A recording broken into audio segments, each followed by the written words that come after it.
What is going on, everybody? Welcome to GLE. Today is a beautiful day here in Houston, and I have the privilege of interviewing the best of the three Swanson brothers.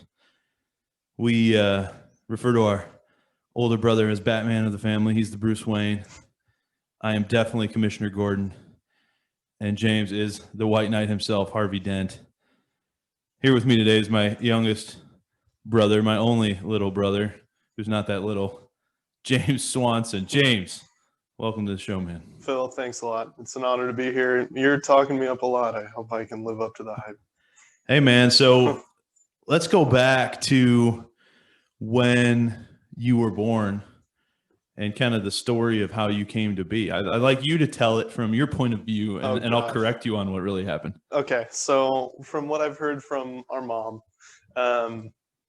so I was kind of the surprise, as it were. I came, 10 years later than you, but they had suspected some issues with the pregnancy and everything. So there were a bunch of specialists in the room when I was born, and as soon as I came out, thankfully everything was all right. And so there was just a mass exodus of specialists leaving the hospital room, and here we are, 21 years later.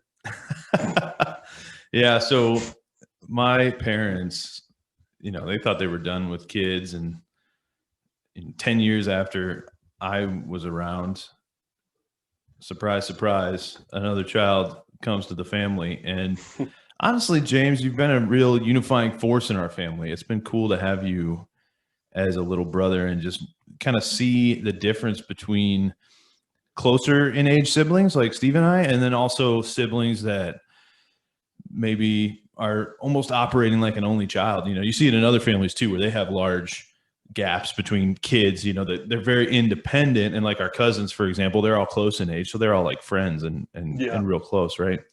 So, so you skipped a lot from your birth to now. So let's go back and try to catch up. So right now, James is a senior at Texas A&M, just killing it. Gig 'em Aggies. Gig 'em. And I love the culture there. I know he does too. Very, very cool that you have the opportunity to go there and learn there. So how did we get to that point? What all is your life like that got you to being where you are at Texas A&M today? Absolutely. Starting as a child, it was like I was an only child, because by the time I was, by the time I was 8, you and Steve were both off at college, so it was just me in the house. But we moved around quite a bit, and I changed schools quite a bit. I think I was in 8 different schools until college. So I had, very different grade school experiences all across the country. But, I always enjoyed school. I enjoyed maths and sciences, similarly to you and Steven. But just, really enjoyed it and tried to do all I could. And when I got to middle school and around 6th grade, I started playing football, and I had already started playing baseball and basketball by then. So going through high school, I was a 3-sport athlete for the start of high school, and then I switched to just football and track towards the end, but really enjoyed it. And when it came time to decide colleges, I knew I wanted to kind of follow in the family footsteps and do engineering like you and Steven and our father. But I liked chemistry too much, and my chemistry teacher in high school convinced me that the fact that I liked chemistry was too big of a coincidence. So I had to think about doing chemical engineering, and I credit Dr. O with inspiring me to do chemical engineering. So I chose Texas A&M because it was close to home. I didn't really want to be too far away from home, and I definitely did not want to leave the South to go to school. So I went with Texas A&M. I had visited a couple times and been to football games and just loved the tradition. So I chose Texas A&M, and I had been, involved in a lot of things in high school, different organizations, National Honor Society, sports, choir. I was really big into choir in high school. And so I didn't really want to stop that kind of organizational involvement, because that's really what got me through school. It had always been what got me through school. I can tolerate the classroom. It's the fun stuff after the bell rings that really motivates me.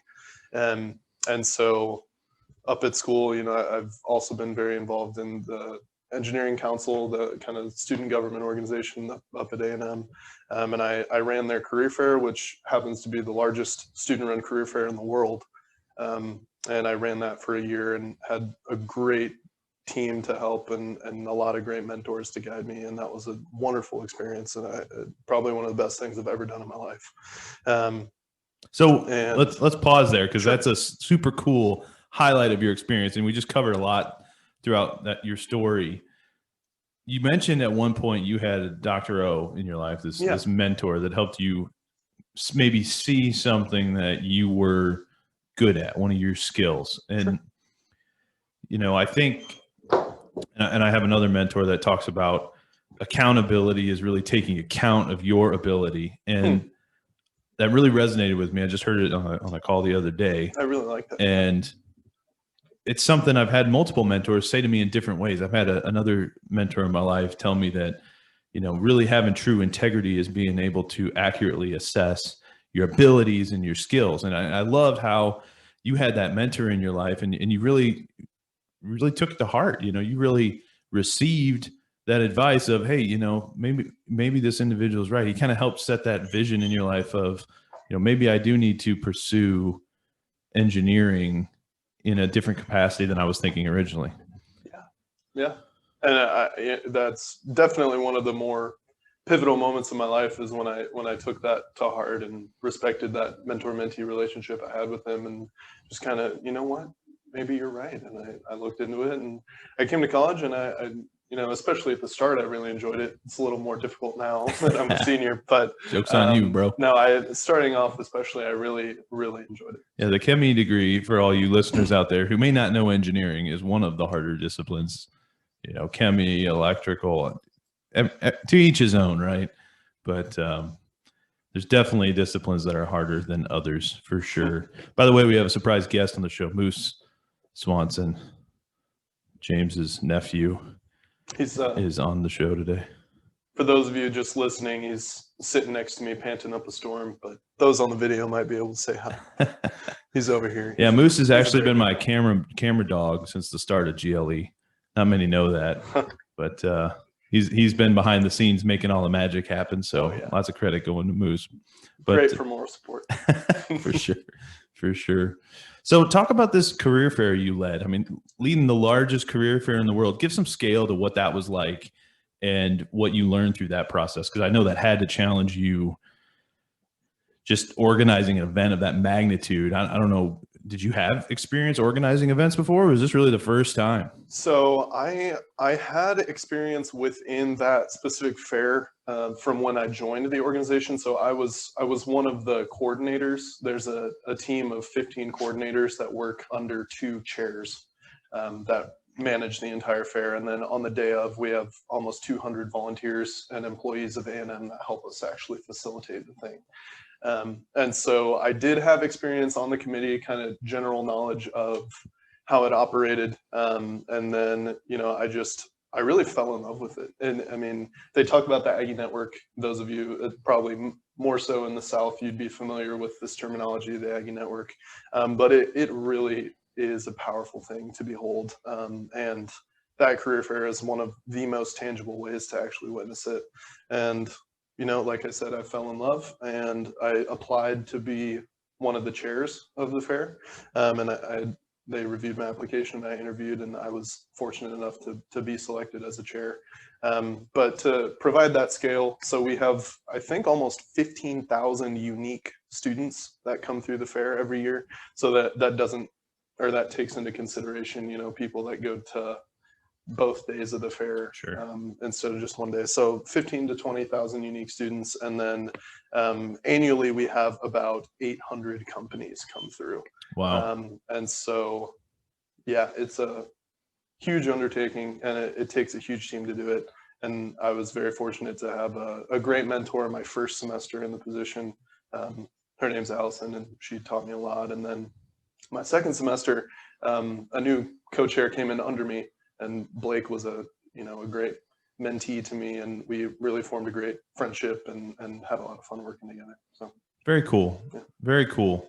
So you've been a part of many teams. It sounds like, you know, you're constantly leveraging people and leveraging your relationships. And you mentioned that network, that powerful Aggie network.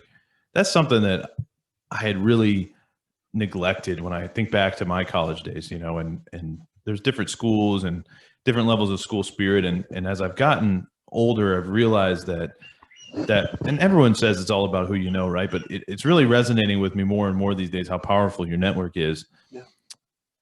I'm curious, who in your network are you looking to right now?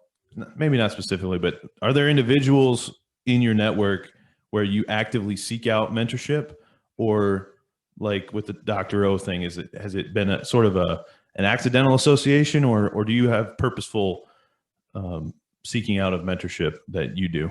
Yeah, no, great question. I absolutely have individuals that I seek out active mentorship under. I think a great example would be the last couple summers in my internships. You know, I got an opportunity to work very closely with my supervisors for both internship terms that I had at the company I work for. And, you know, just coming into work every day, you know, sorry, I'll speak more generally. I think it really taught me the importance of the time you spend off the clock at work, especially with those people that you're seeking mentorship from. Because that's really, you know, when you're working in meetings, you're working towards a specific business objective. But when you're not, you know, it's kind of the off the clock time. You can really learn more generally about other wisdom, kind of nuggets of wisdom that they have for you to share.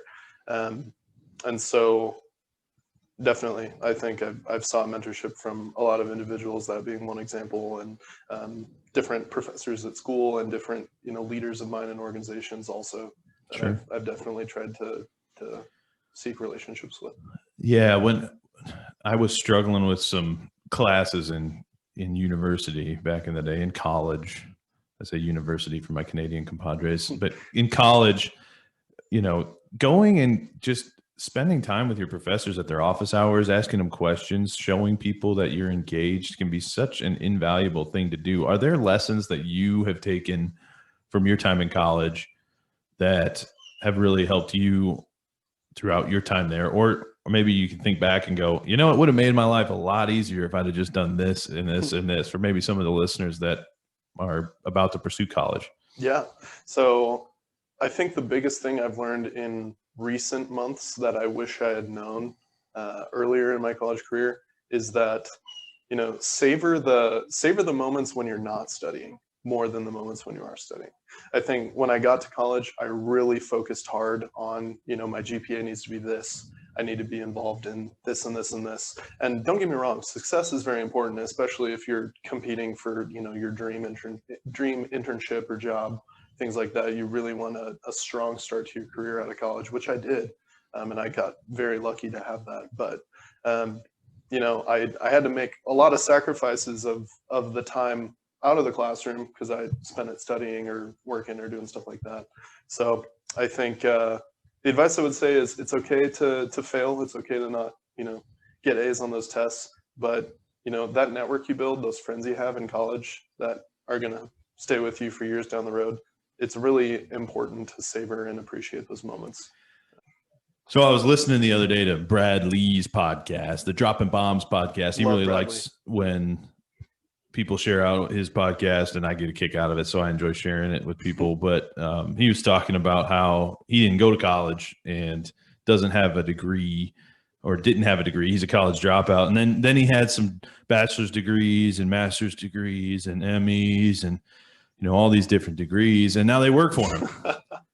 And, you know, it's just interesting to think that you got all these people just busting to get all these super high grades, and they end up working for the B people, and the B people and the A people both end up working for the C and D and drop out of school completely people. Yeah. And it's, you know, that mold of our education system doesn't really fit the entrepreneurs and the entrepreneurial mind very well. So I'm just interested by that. And, you know, as someone who's performed so well, right? Like you have just absolutely gone above and beyond what my brother Steven and I could ever do school wise. You know, how is that something that always came easy to you, or did you really have to work for it? So I didn't really have to work super hard for it until college. High school came pretty naturally, and I just enjoyed it. But getting to college, pursuing a chemistry degree, I definitely had some times where I really had to work hard to perform well. But looking back, I almost, as I kind of mentioned in the last little snippet we talked about, is I wish I had kind of slowed down at the start of college, especially savored those moments and built those relationships more so. And don't get me wrong, I have great relationships that I built in college and great friends that I'd do anything for. But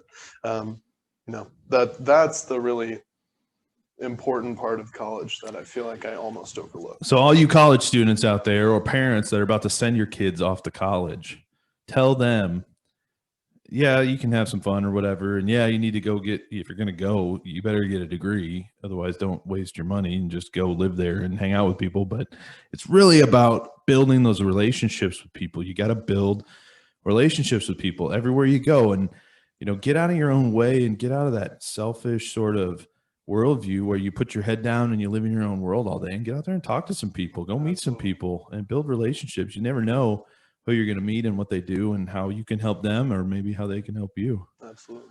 So recently engaged, Yes. my 21-year-old brother engaged to be married. Oh man, it's quite a different path than Steven and I took. We definitely waited till a little bit later, but we're super happy for you and Ray, and super thrilled to have another sister in the family, which, for 3 boys who never had a sister, having all these girls in the family is kind of fun for us now. But talk about how your life is changing now that you're about to graduate. You got a job lined up.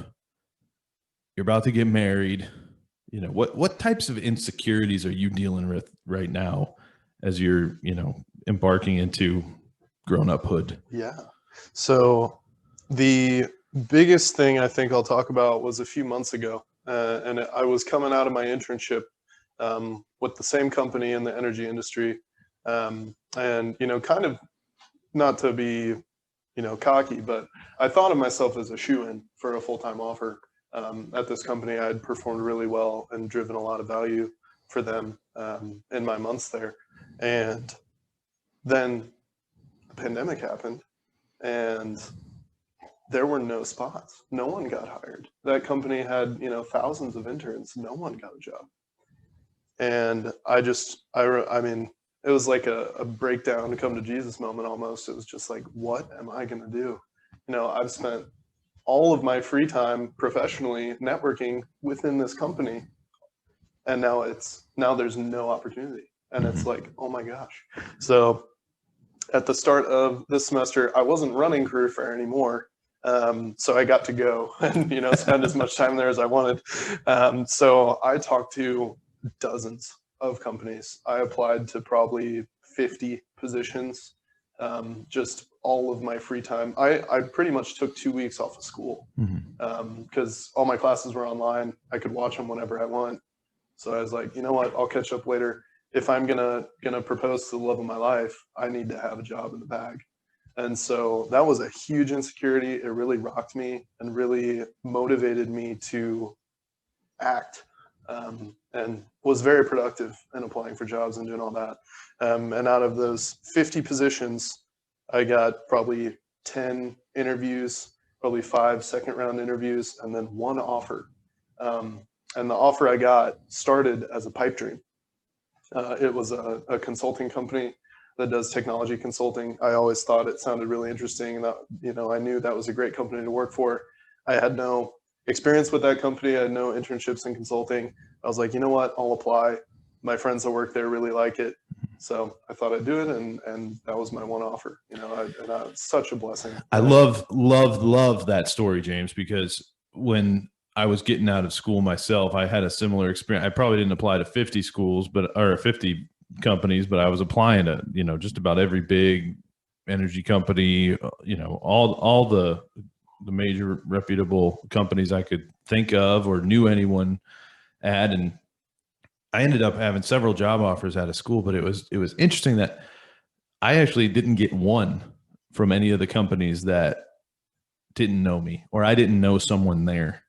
The only job offers that I had were from companies where I knew someone, or like I had handed someone a resume, or I had talked to someone and they told me, hey, you should apply for this job. Those were the only companies I had offers. And you said you applied to 50 and just got one out of 10 interviews as well. So, and so my story is kind of the opposite. Running the career fair, I had a lot of connections to recruiters, especially in the energy industry, because that's where my experience was, and that was what I was primarily interested in. And none of those came through. It was just an act of God.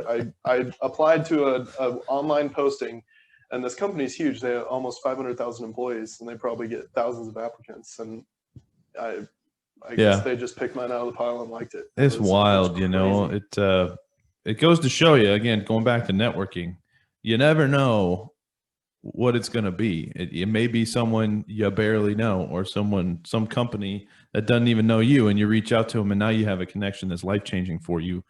And so keep that in mind as you're building your network. We're building a network of leaders here at GLE, and I think about 2020, the people I've had on the show. Obviously, I got some cool guests like my brother here, my other brother, and other folks in my family to share with you, because they've been such a big part of my life. I want to share them with the world. But I just think it's been so incredible to see how just meeting people and learning from people and hearing what they're doing and sharing them with the world has not only impacted me, but impacted them and impacted others all over the place. So it's just really incredible. I wanted to share that with you. And James, I'm really, really excited for you and Ray as you're preparing for marriage. What's on your mind as you think about going and starting a life with someone? That's a huge step, especially from a faith perspective. We're both men of faith, and absolutely. How has your faith played a role in your life, and how does it as you're preparing for your married life? Yeah. So, I mean, faith has been a huge part of my life since as long as I can remember. We were always a church-going family every week and Sunday school, and I just think I think when those insecurities come is when faith plays the biggest role. And I know Steve talked about that too, which is really cool. That I think our family kind of shares that, especially that we rely on our faith in those moments of trial. But no, it's been a huge part of my life. And meeting Ray, and when we started dating, even after the first date, I was just so impressed. I was like, oh my goodness, her views on family, her views on faith, her values, what she wants out of life, what kind of lifestyle she wants. We're so aligned. And it was really incredible. And, we became best friends really fast. And now looking into all this change and new things happening, getting married, moving, to our own place, starting jobs, she'll be going to nursing school, and then looking for a hospital to work at in Houston, hopefully. It's just huge moments of trial, moving fast. And both of us have really looked to our faith and relied on each other through that. It's only pushed us together. It's not causing any conflict for us. It's great. What I love about it is those are the good problems to have, right? And they're not problems, right? They're great blessings. And it's easy to get overwhelmed with all the blessings in your life. Isn't that funny? Yeah. So my wife and I are going through some of that as we embark on some things and the new baby in the life and all that. So I think back to when I was 21 and all you Wayne State baseball guys and, people who knew me back then know I was probably not ready to be married at that time. So God's timing is perfect. It is. Right. And we just recognized that we were ready. I was ready to settle down. I'm not doing anything crazy. Sure. I like a chill. I do find it interesting though, being the only child, always hanging out with grown-ups. You've always been extremely mature, and now you're starting the maturity train like 10 years earlier than we did. So it's just an interesting timing perspective how that's worked out. don't know if you ever thought about that. It is. No, I have. It is really weird. There's definitely a contrast that I've noticed between me and some people I see my age. Luckily, my friends, at school, they're all very mature as well. Great values, very strong people, confident people that I respect greatly. But yeah, I mean, in the college sphere, you can definitely see like, oh, well, they're a child. It's like, it's just you see that in the professional sphere too. You do, yeah. That's just people, and I'll share another story. I may have shared it with this group before. I remember being at Wayne, and to that point, you're hanging out with all sorts of different types of people in various stages of maturity, and we're all growing and doing different things with different priorities. And I just remember that you'd have to rally people up and go do things, and I remember being like, man, I can't wait till I get to the real world professional job, and everyone's going to always reply to emails and be on time and all those things. And you get to the real world and people are just people everywhere you go, yep. And you got to love them. You got to serve them. And it's interesting how all that works out. So James, we touched a little bit on you being so much, younger, but hanging out with all these grownups, right? Because you were 10 years younger than I was. And so, by the time you were 8, you're hanging out with college age folks. How has that had an impact on your development and maturity, and just how has that impacted you? Definitely, yeah. So I think just growing up and having 2 older brothers in college. I mean, when I, as early as I can remember, you and Steve were like gods to me, almost. Lowercase g, of course, but it's just like, these guys are so put together. They're multi-sport athletes. All their friends love them. They're always doing something. They're going to college. They're doing well. It just really put me in the mindset of, I want to emulate that. That's great. And I was so proud of, especially you and Steve. And just in my transitions through life into high school, I knew what I wanted to look like and be like.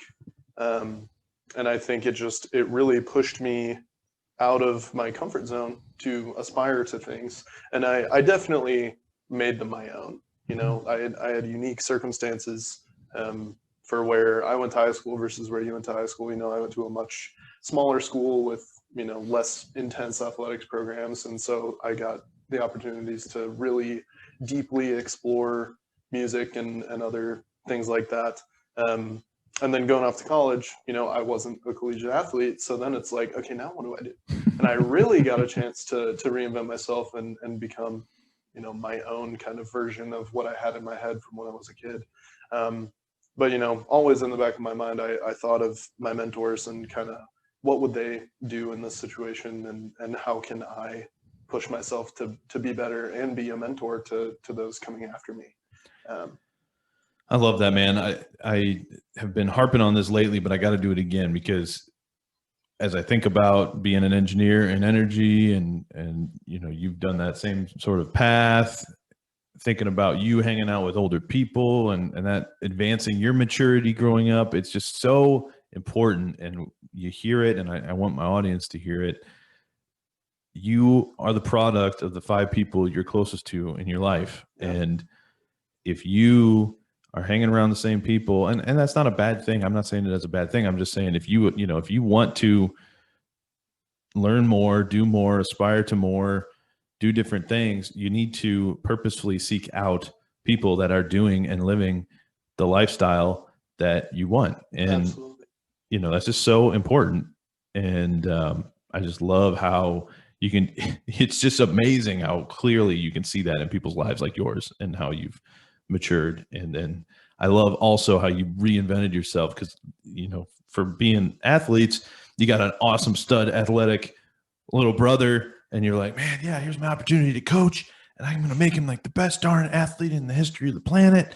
And James wanted to do other things with his life, he and was absolutely incredible from a vocal perspective, has done some incredible things with music, and now, in academics, leading programs and things well beyond my brother and I ever did. Just love how you reinvented yourself and really formed your own path. Well, thank you. That's awesome, man. And yeah, I think my journey really just speaks to, and I think I'll leave your audience with this too, is just if you reach out to someone and just say, hey, I would love to be mentored by you, or I would love to sit down with you, grab some coffee, and just hear your perspective on life or on family or on your career. I think that'll take you miles and really generate some great relationships for you. And I really appreciate the people that have sat down with me and done that with me and really motivated me and inspired me to do more and to do what I'm interested in and passionate about. You know, a really great way to do that, start a podcast. True. I tell you what, James, the last question, I know you left him with that. I love that. I give you an opportunity to leave him with something else. It's the question I've been asking all my guests lately.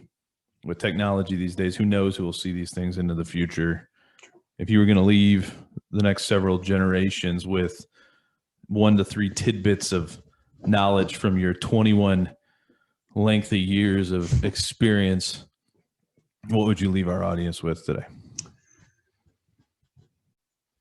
So I'd say the first is make that time to keep your faith strong as heck, and just, keep it to the point where you trust God enough that you can weather every storm. And that's really important. It'll do wonders for you and for your anxieties going through life and big transitions. I think the second is, and I know some of your other guests have talked about this too, but let your anxieties motivate you into action. Don't be consumed by your worries. Just sit down and make a plan to conquer your worries.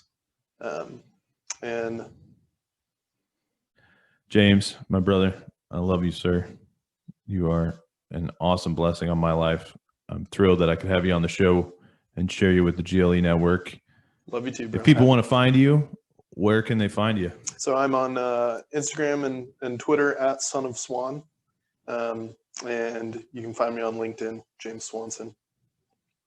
All right. Appreciate you coming on the show, James. Thank you for having me, Phil. I love you too. It's an honor to be here, my man. Love you, brother.